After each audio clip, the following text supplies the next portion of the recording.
VP Sara Duterte's repeated refusal to face this chamber is an insult. No, hindi po insult po. Hindi po insult. Hindi po yung insult, kundi kayo po ang nasasaktan sa kanyang hindi pagpunta dyan. Kasi hindi kayo makapagtanong sa confidential funds. Yun ang totoo, hindi po insult yan. Gagamitin na naman ninyo ang taong bayan na iniinsulto, binabastos ang taong bayan, utot nyo. Sinugal ko na rin po ang relasyon ko sa pamilyang Duterte sa aking mga suhestyon na sa ngayon po ay panandali ang isinantabi. Siguro naman po, naintindihan nila kung bakit ako'y naghahanap ng alternatibong remedyo. Dahil mukhang malinaw po, political pa rin talaga ang ICC. Tatay Digong, di ko alam kung makakarating to. Di ko man alam kung sinasabi nila na naririto pa rin ako. Di kita iniiwan gaya ng aking pangako na patuloy tayo naghahanap ng remedyo kahit ano pang mangyari. Hanggang sa aking huling hininga, pangako ko, walang iwanan, Tatay Digong. Sasamahan pa rin kita. Heto na nga, pag-usapan natin itong natuklasan nitong si Mayor Magalong. Na ito palang si Stella Kimbo. Nato, patay tayo dyan. Ito palang si Stella Kimbo. Nalilink ngayon sa mga diskaya. Patay tayo dyan, ha? Mamaya, babasahin natin itong balita na ito ang natuklasan ni Mayor Magalong patungkol dito kay Kimbo, okay? Pangalawa nating pag-usawan, ito na nga, no, si Erwin Tulfo, nag-breaking news kanina na siya na yung inappoint bilang magpapatuloy dito sa Blue Ribbon Committee Acting Chair. Ayan. Nako po. Patay tayo dito. Bendalo maraming bendalong mangyayari dito. So mamaya pag-usapan natin yan si Erwin Tulfo. At pag-usapan din natin itong si House Speaker Boji D na nakipag-ugnayan na raw siya dito kay Rimulya, no? Patungkol po ito kay dating Congressman Zaldico, no? Patungkol po sa kanyang passport kasi si Zaldico ngayon gala lang siya ng gala kahit saan pumupunta. Mamaya pag-usapan rin natin yan, ha? Ito pa, itong magulo na nangyari kanina sa House of Representatives patungkol po dito sa budget ng Office of the Vice President. Na itong si Laila de Lima, galit na itong si Laila de Lima. Parang sabi pa nga niya, binastos nyo ang Kongreso kung ano-ano mga sinasabi niya Tapos, mamaya pakinggan natin yung privilege speech nitong si de Lima na humantong ito sa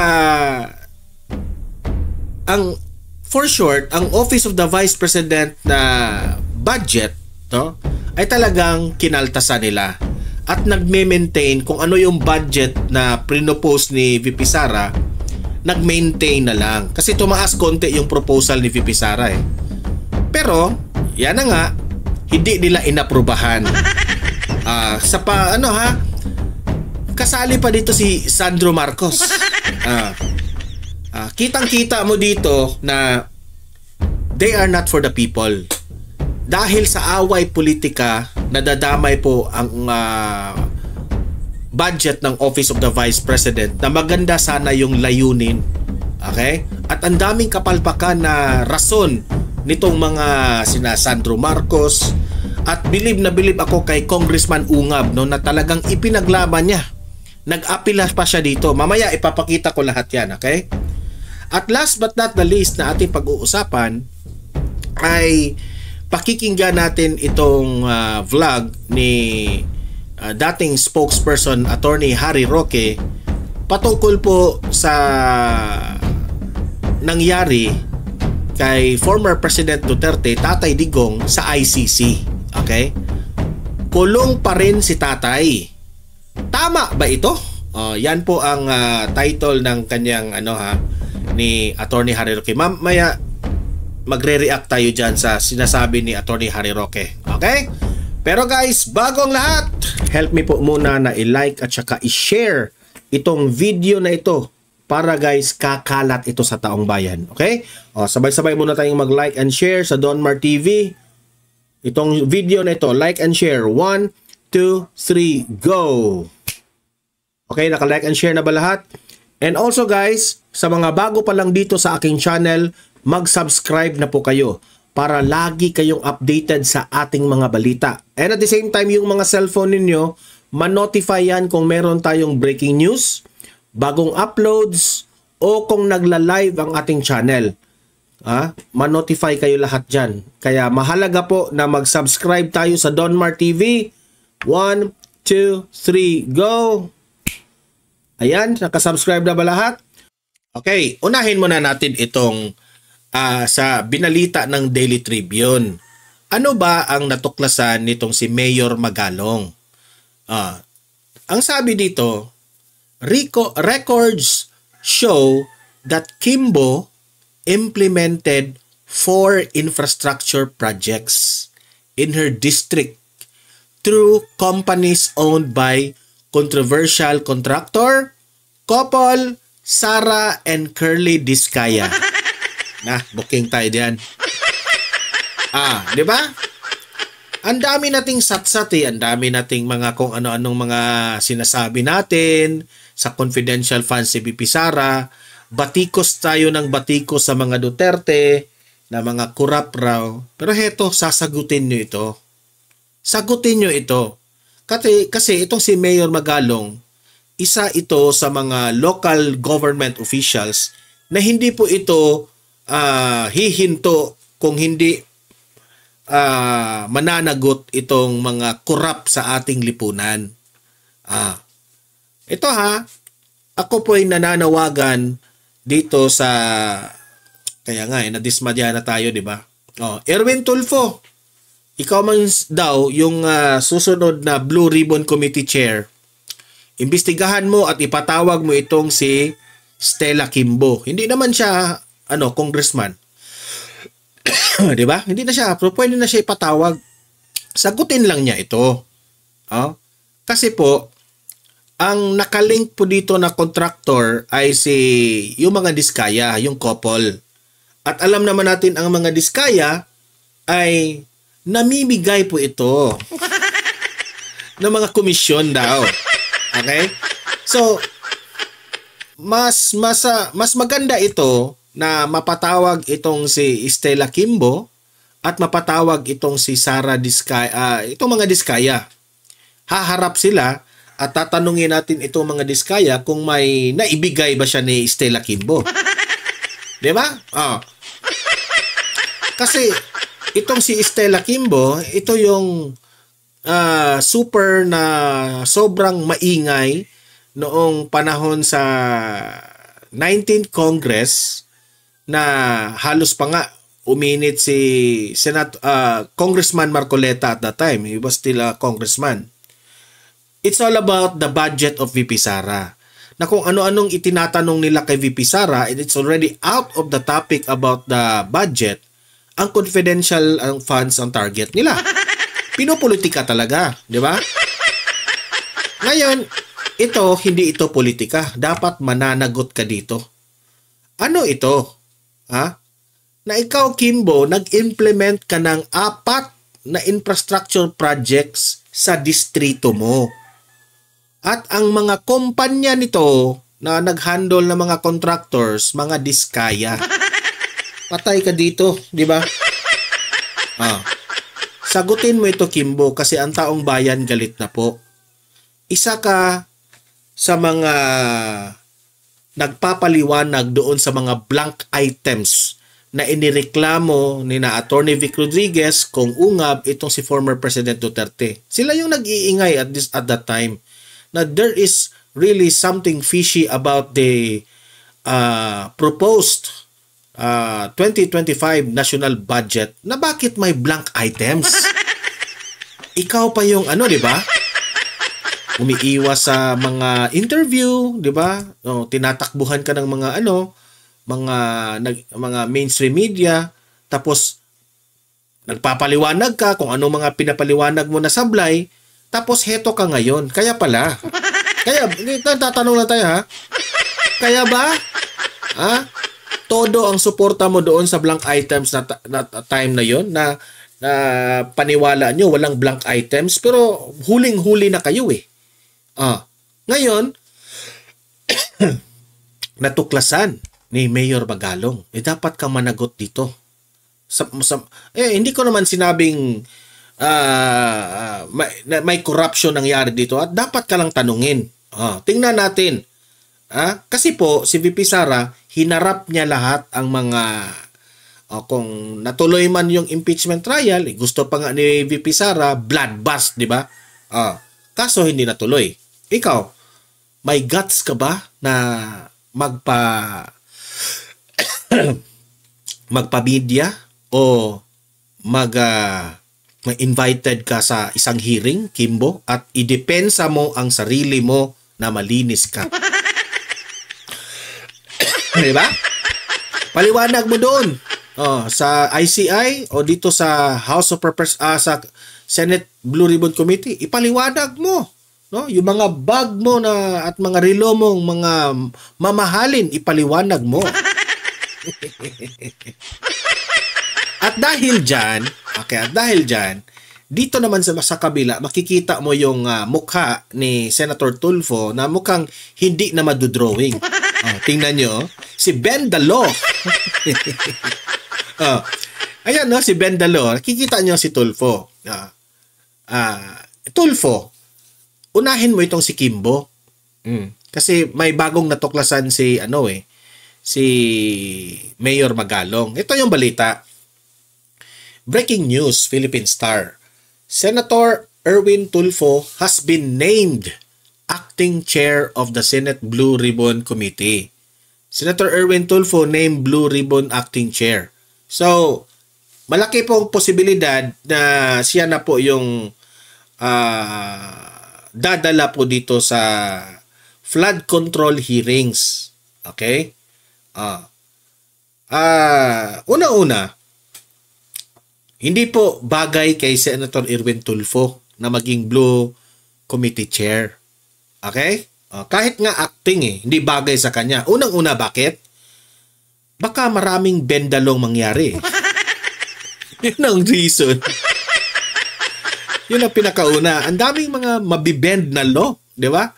So, dahil sa mga bending the law na yan, ano pa rin yung sabi niya? Wala akong pakialam yan sa batas. Wala siyang pakialam sa batas. So, kung wala kang pakialam sa batas, nakakatakot yan, no? Maraming mga kurap ang makaiwas niyan. Kasi wala kang pakialam sa batas eh. Tapos sasabihin mo, okay lang yan, si Zaldico, Ben Daloman eh. Okay lang, gala ka na lang gala. Kahit saan gusto mo, saan ka pumunta, Zaldico. Walang problema sa passport mo, ibibend lang namin yung law. Ganun ba?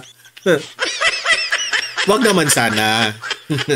Kaya ikaw, Erwin Tulfo, mag-ingat ka sa mga mga sinasabi mo, ha?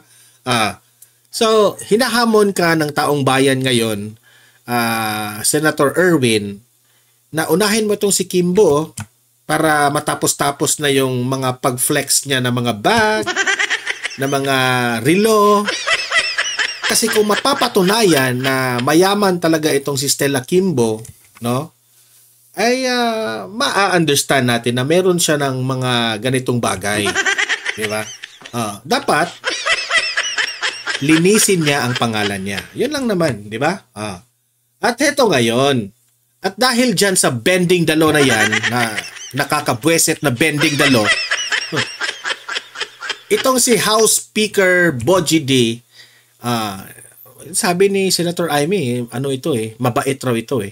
Ang nakakatakot yan kung pareho kabait ng kapatid mo. Naging bangag rin. No? Ito raw si Boji D, nakipag-ugnayan sa DOJ, meaning si Rimulya, no? Para sa kanselasyon ng passport ni Zaldico. Which is, tama rin naman. Sana naman seryoso ka dyan, Boji D, sa pagkansela ng passport ni Zaldico. Kasi si Zaldico hindi na umuuwi. Ang dami ng hinahanap na siya ngayon ng taong bayan pero hindi pa rin siya umuuwi eh. Diba? Heto, panoorin niyo itong balita na ito. Kinumpirma ni Speaker Faustino Bojidi na the third na matapos matanggap ng Kamara ang resignation letter ni dating Ako Bicol Party List Representative Elizaldico, agad itong nakipag-ugnayan sa dating Justice Secretary at ngayon Ombudsman na si Boying Rimulya. Anya, ito ay upang alamin ang pinakamabilis sa paraan para Isa pa itong si Rimulya, baka mabendalo yung passport eh. Wag naman sana. Sila ang passport ng dating kongresista. Actually, maraming nagtataka bakit na ombudsman itong si...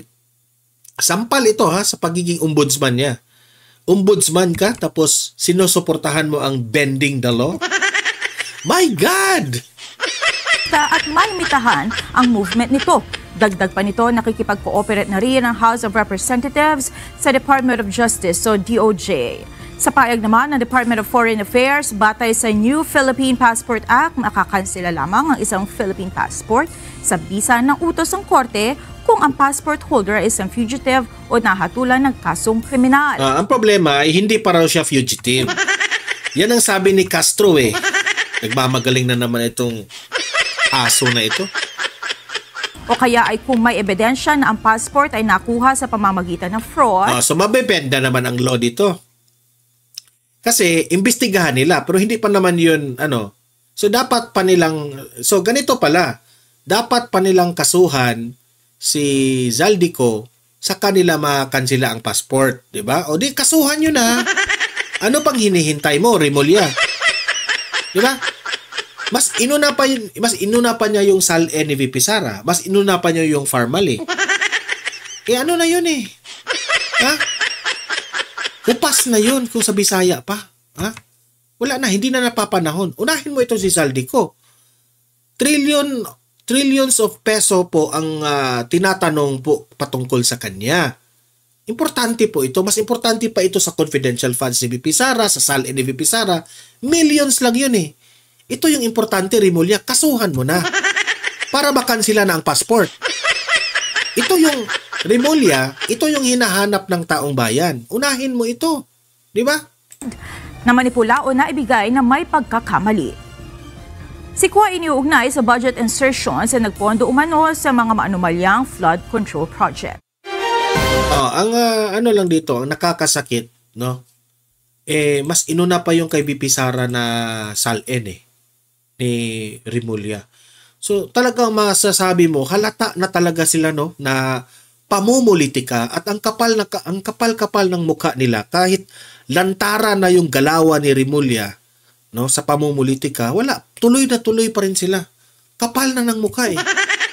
Sobrang kapal ng mukha. Ito dapat sana ang unahin mo, Rimulya, itong si Zaldico. Yan ang unahin mo. Yan ang hinahanap ng taong bayan. Okay? Heto pa. Dahil dyan, nagkagulo rin dito sa House of Representatives. Dahil inggit sila kay VP Sara at nagalit sila sa kanilang kainggitan. Dahil pumunta si VP Sara dyan sa House of Representatives, kaisa lang. Yung nag-propose si VP Sara, very clear naman yung explanation, naka-lead wall pa, nakalatag pa lahat ng mga kung saan mapupunta itong mga pera na ito dito sa programa ni VP Sara. Mga gunggong Naghahanap pa rin sila ni VP Sara. Gusto pa rin nila sa second at third reading na pumunta si VP Sara. Kasi gusto talaga nilang tanungin yung confidential funds. Kaya si Laila de Lima na-imberna na kasi parang they are trying so hard na masira si VP Sara ma-impeach si VP Sara because they are afraid. Ito yung katotohanan na they are afraid na manalo ito sa 2028 and it will be a disaster of the loyalista and itong mga dilawan. Okay? Heto yung nangyari ha. Kasi po, nagmotion na sila na ipanatili na lang yung budget ni VP Sara. Hindi, yung proposal ni VP Sara na tumaas na mga 100 million plus ang kanyang budget ay hindi po yun aaprubahan ng Kamara. Okay? So, heto po yung nangyari kasi itong si Congressman Ungab nag-apila, nag-explain bakit hindi dapat natin bawasan ang proposal ng OVP. Okay? Pero, dahil nga mga gunggong, pinawasan pa rin. Ito nag-apila si Kong Ungab. Kudos to you, Kong Ungab, for being brave, no? Na hinarap mo ang mga buwaya dyan. Ito. Panoorin ninyo. This is an objection at the same time since the chair has ruled. Nag-o-object na siya dyan patungkol sa pagbawas ng pondo o ng OVP. Appeal to the decision of the chair. Majority Leader. Tingnan nyo binara na siya kaagad. Hindi na siya binigyan ng oras na makapagpaliwanag. Binara kaagad Kasi, alam naman natin lahat na nakatutok lahat ang media dyan. Okay? Live yan nakatutok lahat yan Kapag si Kong Ungab na ang magsasalita, masisira sila lahat dyan So, binara na nila kaagad. Ganyan sila kagarapal lahat dyan. Tingnan nyo.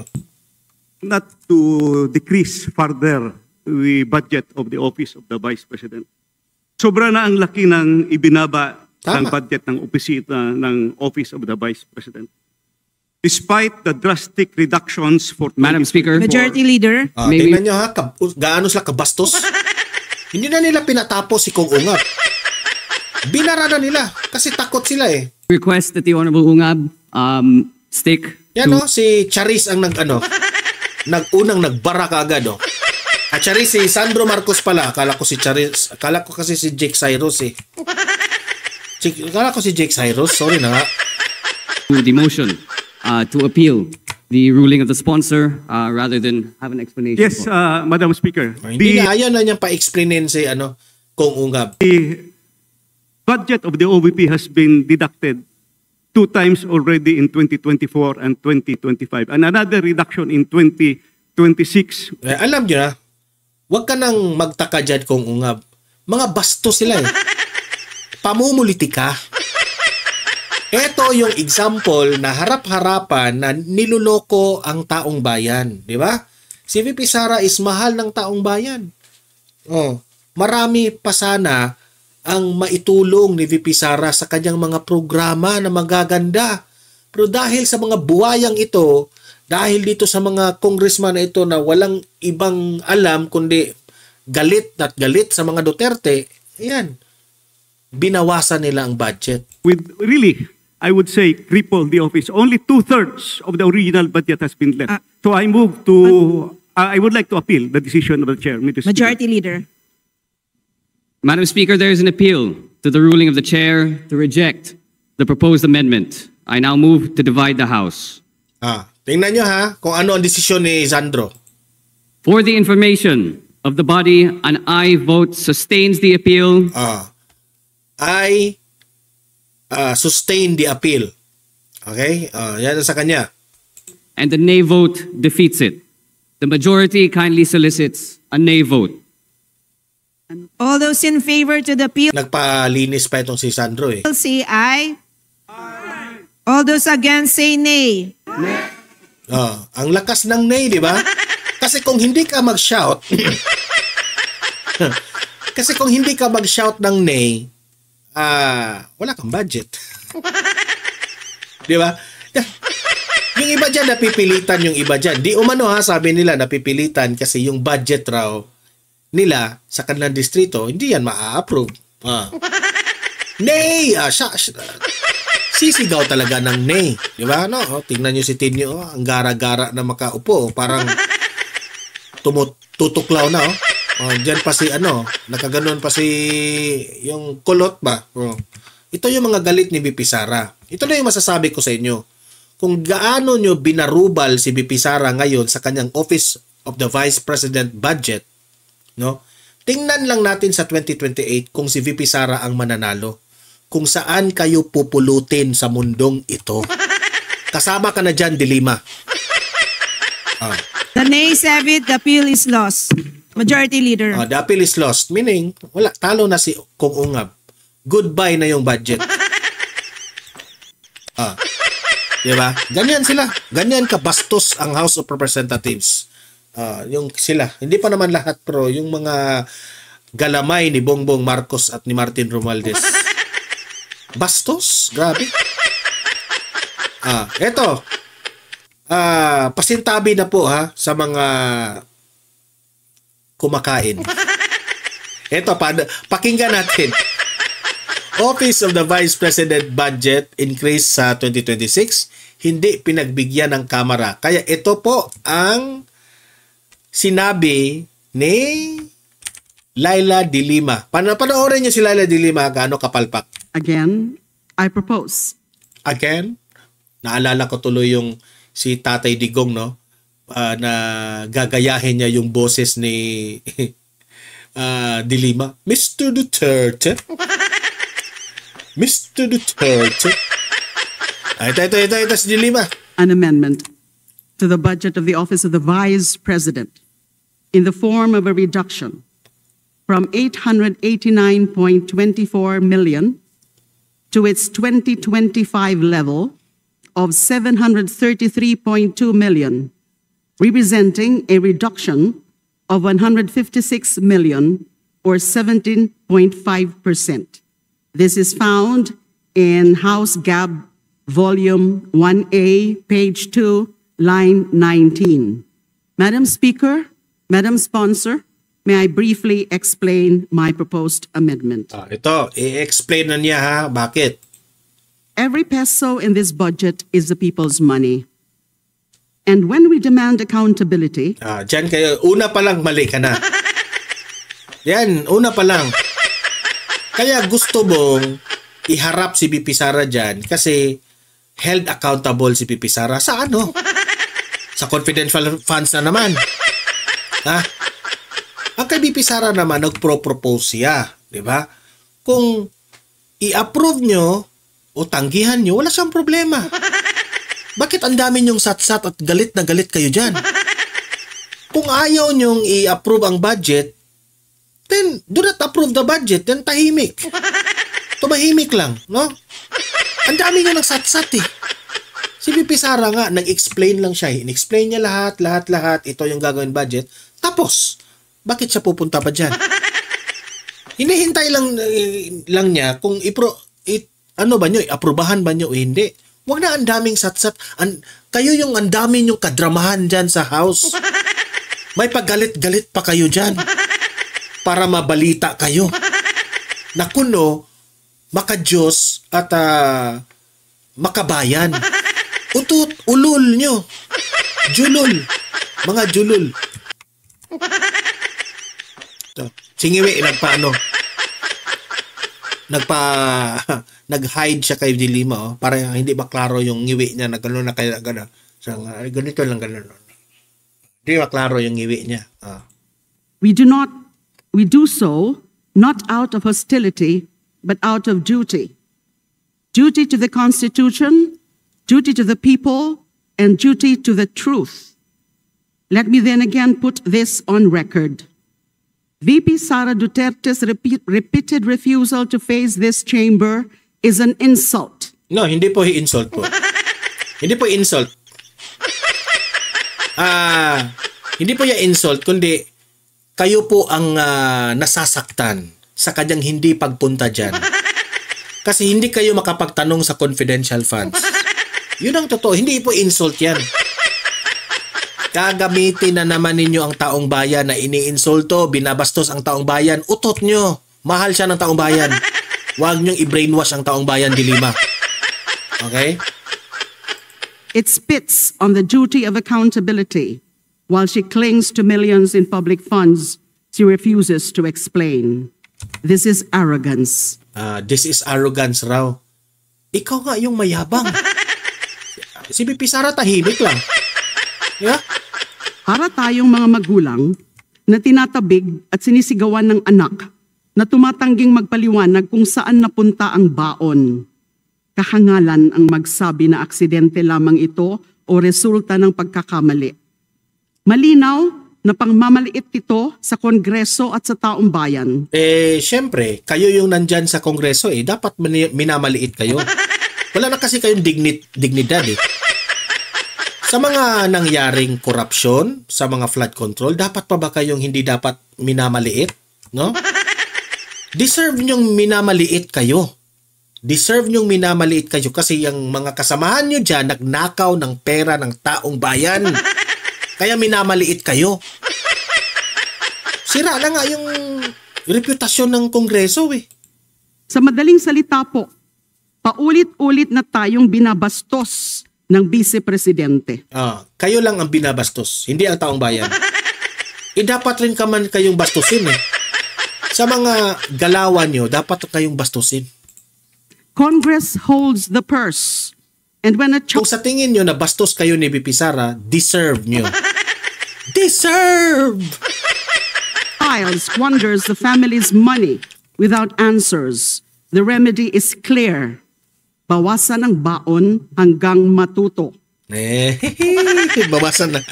Bawasan ang budget hanggang iyakan kayo dyan.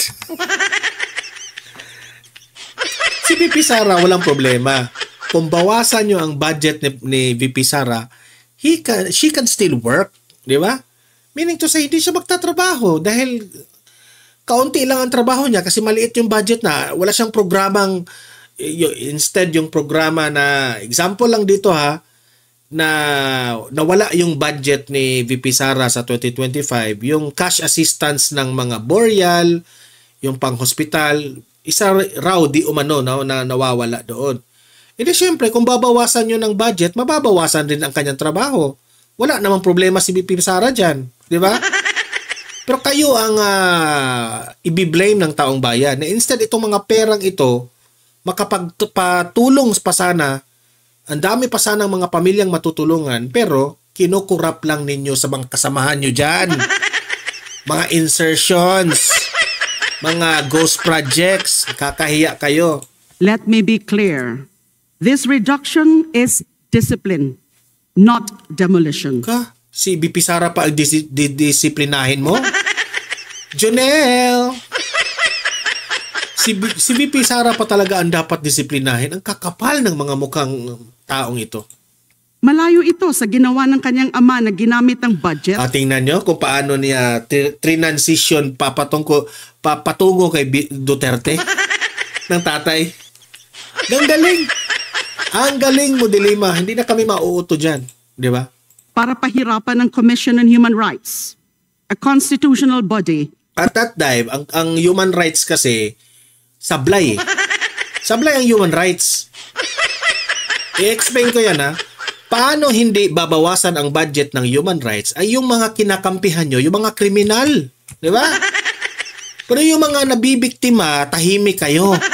O example, yung mga nabibiktima dito na mga minomolestya, na mga bata, na mga drug addicts.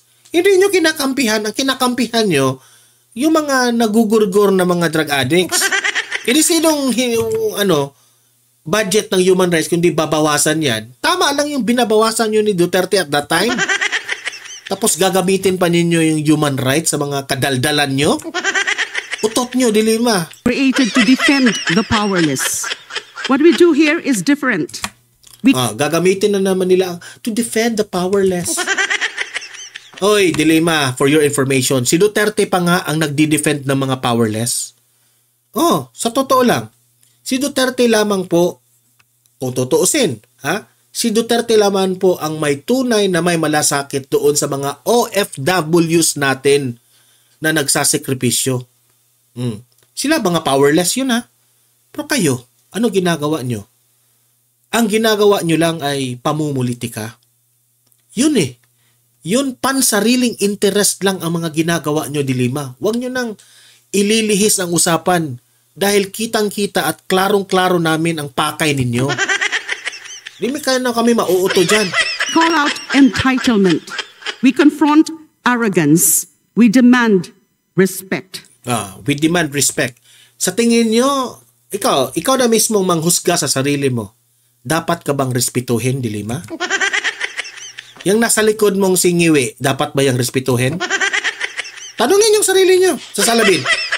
Dapat ba kayong respetuhin?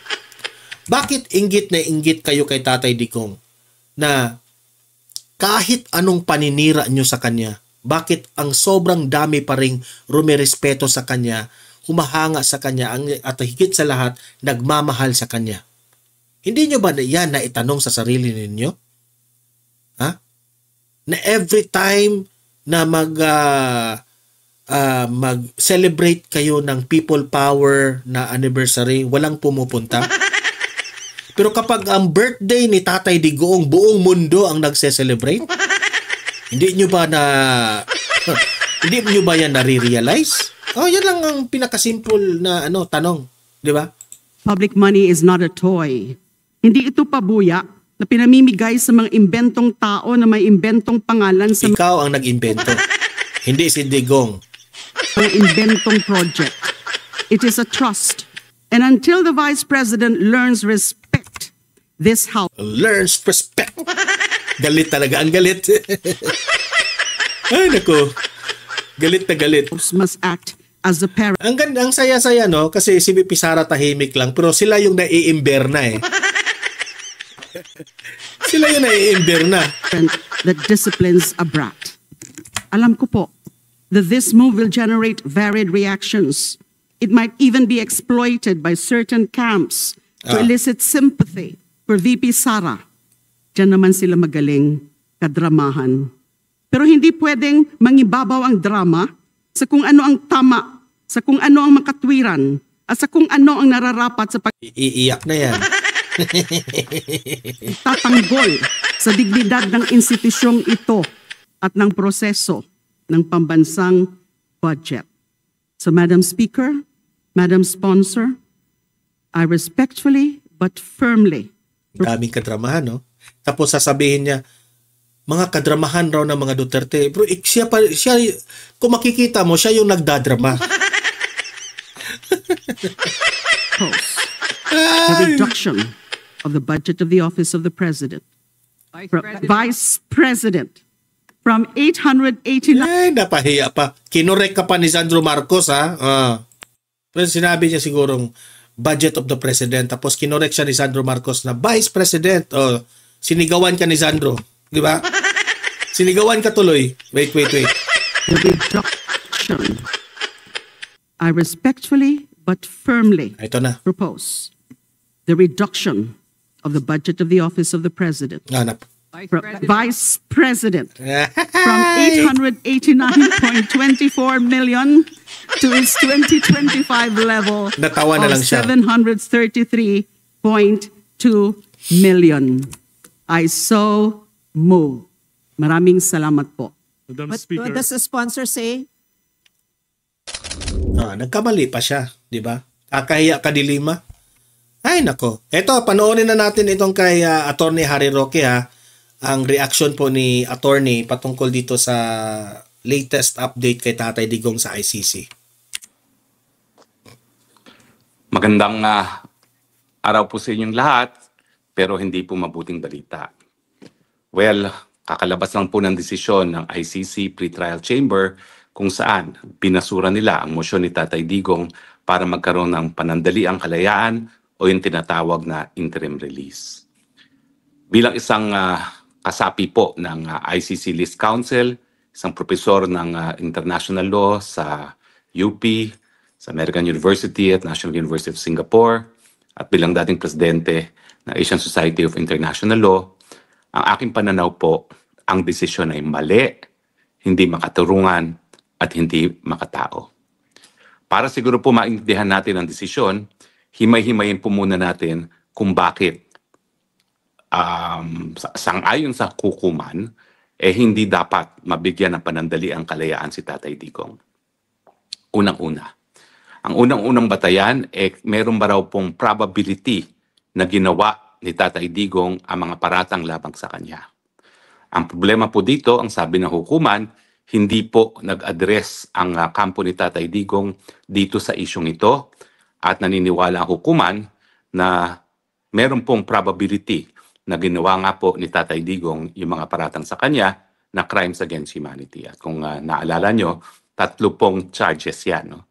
Yan po yung nangyari daw sa Davao nung siya ay mayor, yung mga target killing, yung siya ay presidente na, at yung mga patayan na naganap dahil di umano sa war on drugs.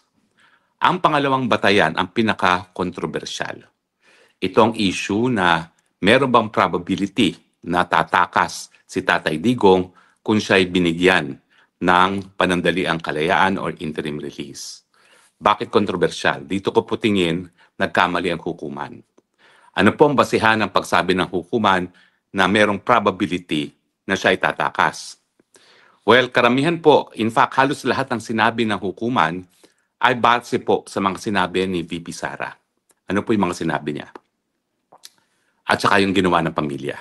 Well, nung inaresto raw si Tatay Digong, violent raw na nag-release ang kanyang mga kaanak. Siguro ito yung nakita nilang paninigaw ni Hanilet doon sa Villamor. No? At ang mga sinasabi ng mga statements ni VP Sara ay kasama na yung sinasabi ni VP Sara na mali ang paraan para nakuha ang jurisdiksyon sa pagkatao ng kanyang ama dahil hindi dumaan sa tamang proseso under Article 59 ng Rome Statute, hindi siya hinarap sa lokal na hukuman at kinidnap ng Marcos administration para i-deliver sa hukuman. Sinabi rin ng hukuman na nag-akusa daw ang VP Sara na nagsabwata ng ICC at ang Marcos administration para nga mawala ang pinakamalaking tinik sa kagustuhan ng mga Marcos na maging Marcos forever. At ito nga si Tatay Digong. At binanggit pa na nung minsan sa labas po ng hukuman, nagsalita si VP Sara na siguro dapat itakas na lang natin si Tatay Digong sa kulungan. Himay-himahin po natin kung bakit hindi sapat ito mga bagay-bagay na ito bilang basihan na meron daw probability na tatakas si Tatay Digong. Well, unang-una yung mga nangyari sa Villamor. Hindi ba natural na reaksyon yan ng pamilya na hinihingan mo ng warrant of arrest, wala naman sila mapakitang warrant of arrest?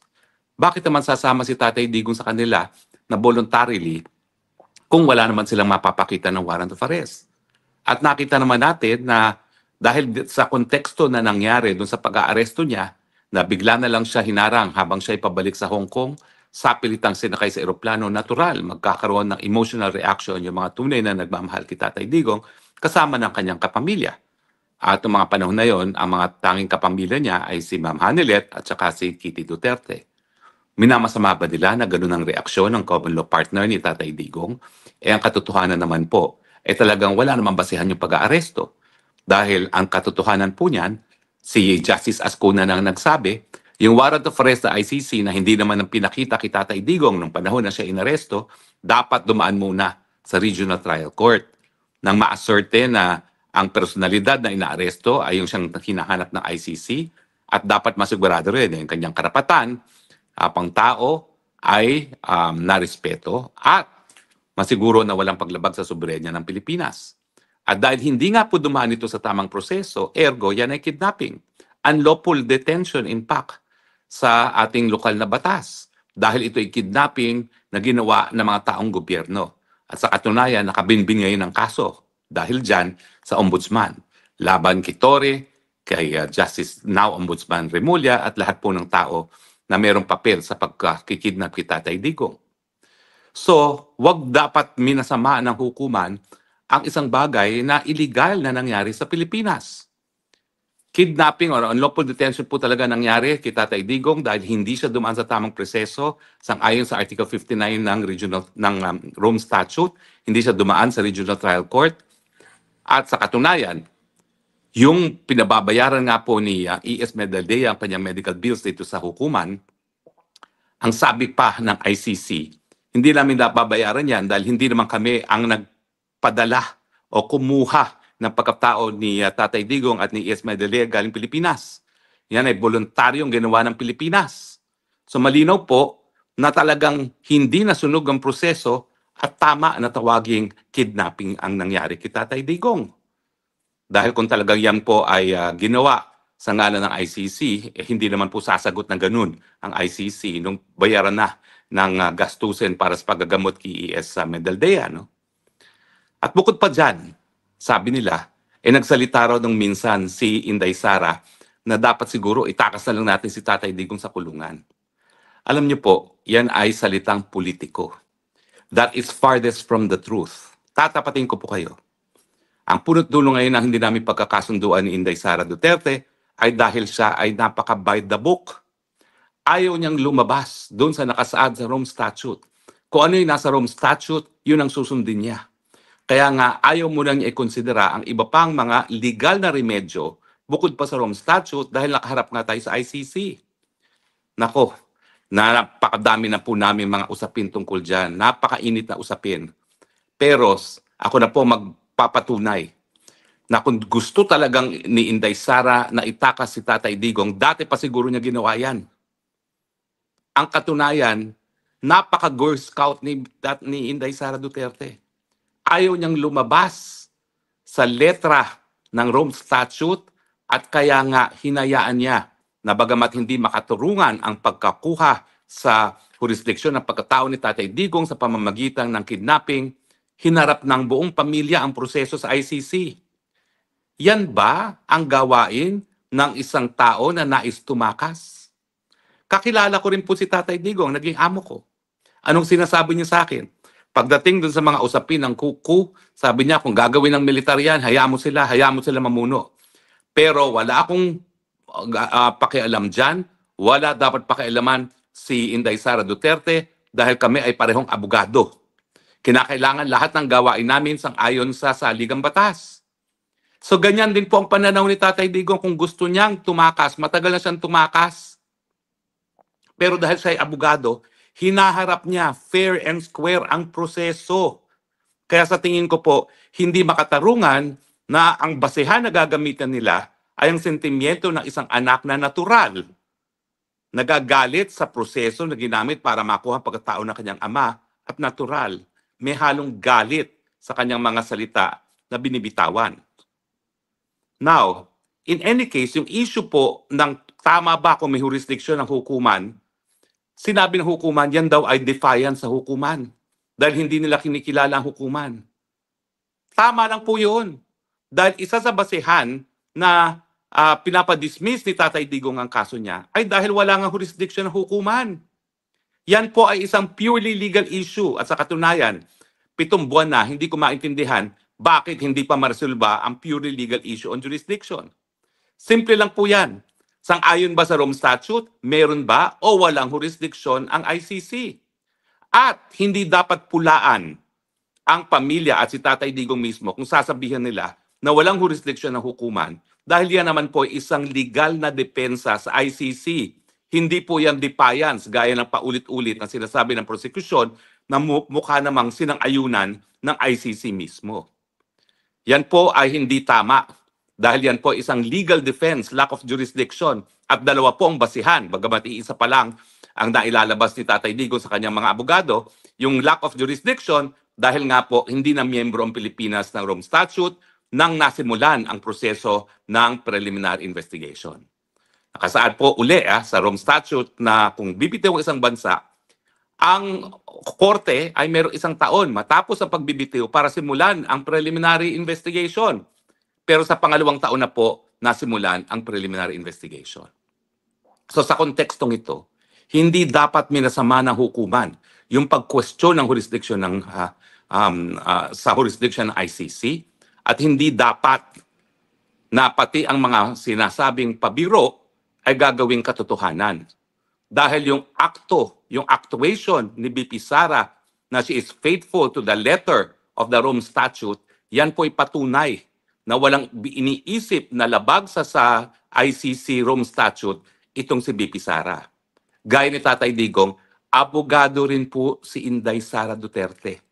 At kung siya ay magkakaroon ng kahit anong partisipasyon sa pagkatakas ni Tatay Digong, naku po, pwede siyang madisbar sa Pilipinas.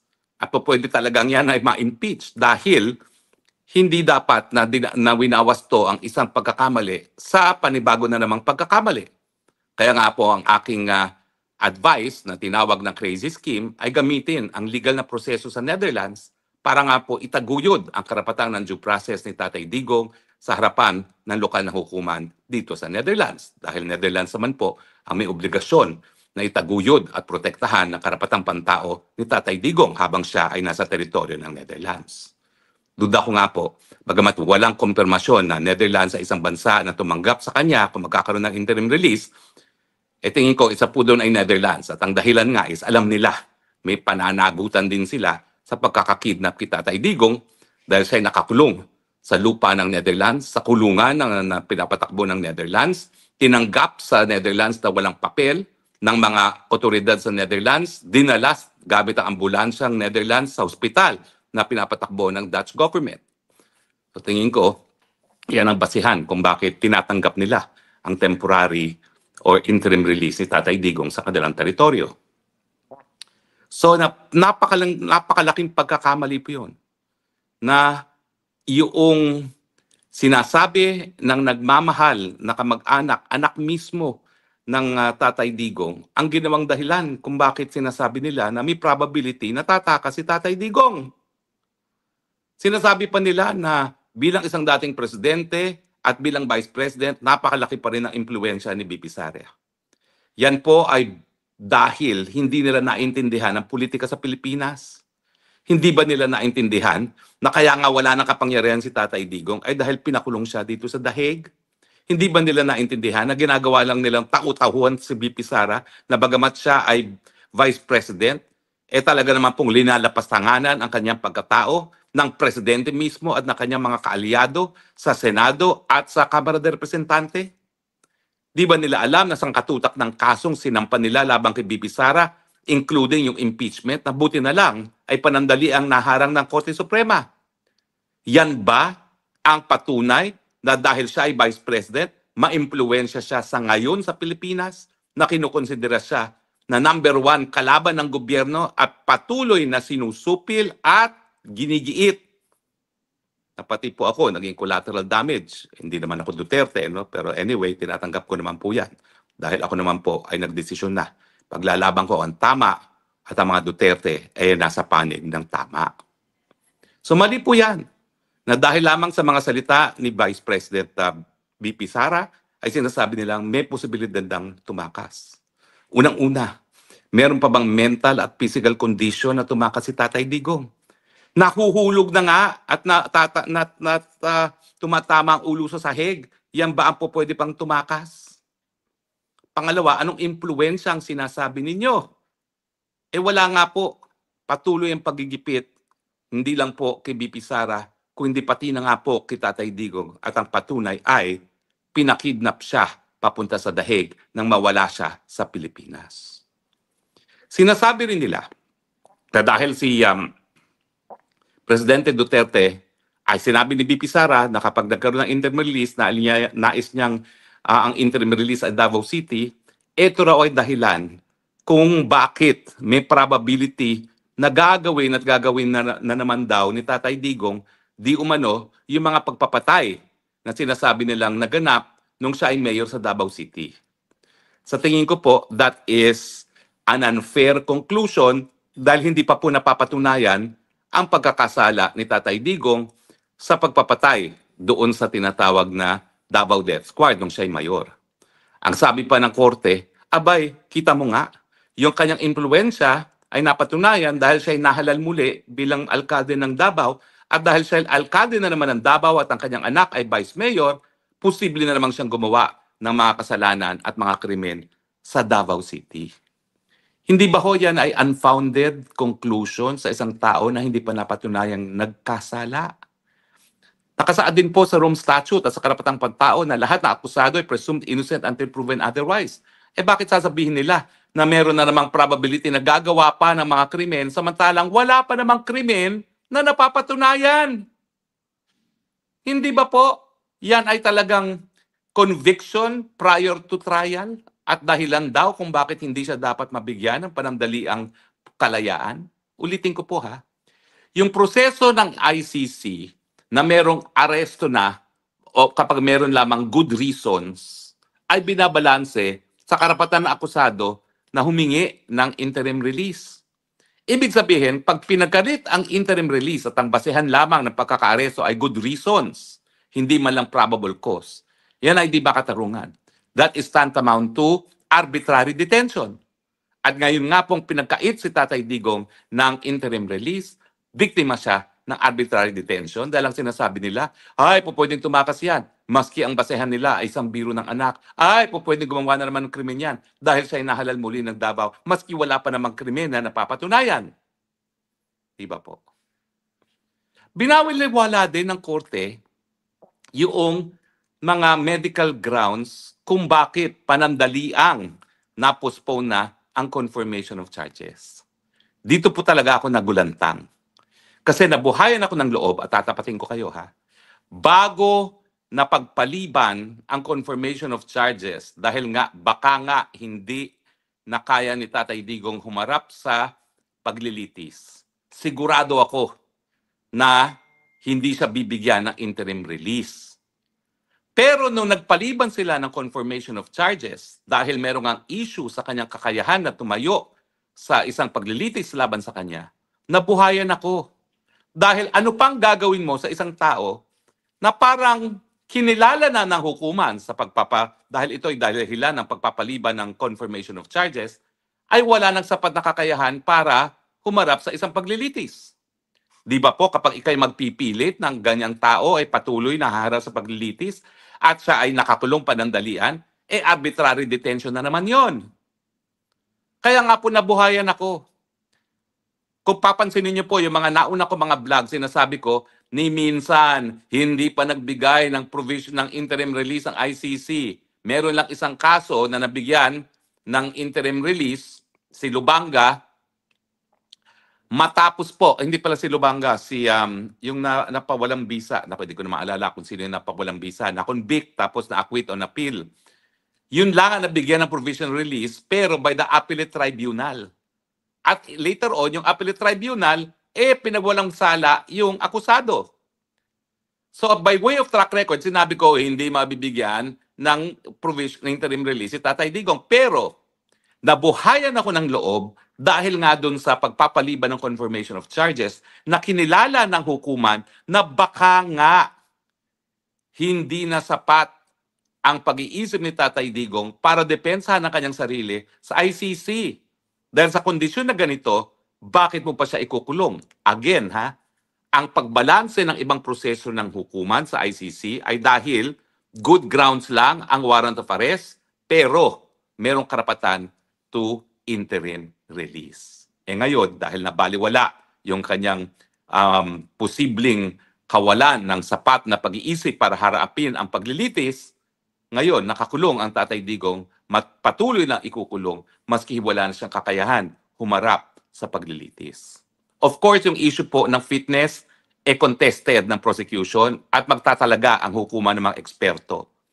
Pero sa akin lang, for purposes of interim release, dahil sila naman ang nagpaliban na ng confirmation of charges at importante po yung confirmation of charges dahil kung talagang walang jurisdiction ng hukuman at kung wala talagang probable cause, dismissal na yan, ang pagpapaliban ay nagpapahaba ng pretrial detention. Ibig sabihin, pinahaba ang pretrial detention, may posibilidad na pinahaba pa ang arbitrary detention ni Tatay Digong. Well, nalulungkot po tayo, pero ako naman po, sa mula't mula, alam ko na bagamat ang ICC ay isang hukuman, ito rin ay isang political na institution. Sa katunayan, ang mga Assembly of State Parties ang siyang meron pa rin responsibilidad sa mga pulisiya na patutupad na hukuman. At nung huling ICC Assembly of State Parties, tumayo po ang ambassador ng Japan na siyang pinakamalaking contributor sa ICC at nagsabi na hindi kami natutuwa bilang pinakamalaking donor ng ICC na napakadaming acquittal ang desisyon ng hukuman. Nais naming makita ang conviction. Ang nakikita natin ngayon kay Tatay Digong dito sa mali at hindi makatarungan at hindi makataong desisyon na pinagkait ang interim release, bagamat wala pa pong probable cause, baka nga dinidinggin nila ang kahilingan ng pinakamalaki nagbibigay ng pondo sa ICC na kinakailangan magkaroon ng conviction. Nung minsan tinawag na po yung aking proposal na gamitin ang karapatan ng pantao ni Tatay Digong laban sa kidnapping bilang isang crazy scheme. Hindi ko na po ulitin yan. Pero siguro naman naintindihan ng lahat kung bakit ako'y naghahanap ng alternatibong legal na remedyo para palayain si Tatay Digong. Dahil gaya ni Tatay Digong at ni Inday Sara Duterte, ako rin po isang abogado. At bagamat posible na po pwede itakas na lang si Tatay Digong, hindi po opsyon yan sa isipan at puso ng lahat ng abogado. Harapin po natin ang issue ng illegal na pagdedetain kay Tatay Digong sa tamang forum. Ang tingin ko po, ang tamang forum ay sa forum ng bansa na mayroong katungkulan na itaguyod at protektahan ang karapatan ng due process ni Tatay Digong. Malungkot na balita po today, pero tuloy po ang laban. Sinugal ko na po hindi lang ang buhay ko para kay Tatay Digong, hindi dahil siya ay minahal ko, hindi lang po yun.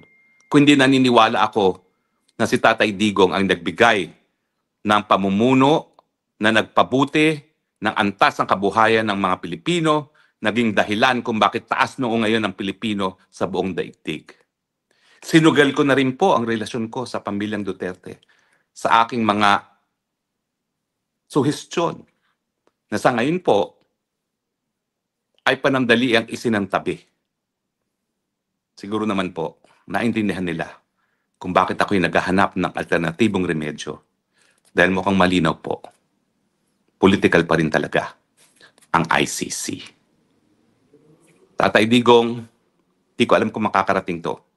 Di ko man alam kung sinasabi nila na naririto pa rin ako. Di kita iniiwan gaya ng aking pangako na patuloy tayo naghahanap ng remedyo kahit ano pang mangyari. Hanggang sa aking huling hininga, pangako ko, walang iwanan, Tatay Digong. Sasamahan pa rin kita. Salamat po sa inyong patuloy na pagtangkilik. Pagdasal po natin si Tatay Digong. Magdasal po tayo para sa katarungan. Magdasal po tayo sa kanyang mabilisang pagbalik sa Pilipinas. Dahil alam ko po, ang nais lang niya, ang kanyang huling hininga sa mundong ibabaw, ay ang hangin ng kanyang lupang sinilangan, Davao City. Hanggang doon na lang po tayo. I love you, Philippines. Ikaw lang pong aking lupang sinilangan. At gaya ni Tatay Digong, ikaw lang po ang aking bayang mamahalin. Pagpalain po tayo ng Panginoon. Ayan po ha. Very emotional itong si Atty. Harry Roque, which is tama na naman eh. Tayo rin ay emotional, no? Kasi si Tatay Digong yan eh. Na wala talaga. We therefore conclude na ang ICC, it's all about political pa rin. Okay? Political lahat yan. Yang desisyon na yan, political yan. Okay? So, guys, libre kayong mag-comment, mag-react dito sa usaping ito. At ipalabas nyo ang inyong hinanaing at usap-usap tayo sa comment section. Don't forget na i-like at saka i-share itong video na ito para kakalat ito sa taong bayan at makaalam kung ano na ang nagiging nangyari kay Tatay Digong sa loob ng ICC. At sa mga hindi pa nakasubscribe dito sa aking YouTube channel sa Donmar TV, consider na isubscribe itong channel nito para lagi kayong updated sa ating mga balita. Libre lang po ang mag-subscribe, walang bayad yan. See you in my next video. Have a great day. Have a great night. God bless po sa ating lahat. Mabuhay ang Pilipinas. And God save the Philippines.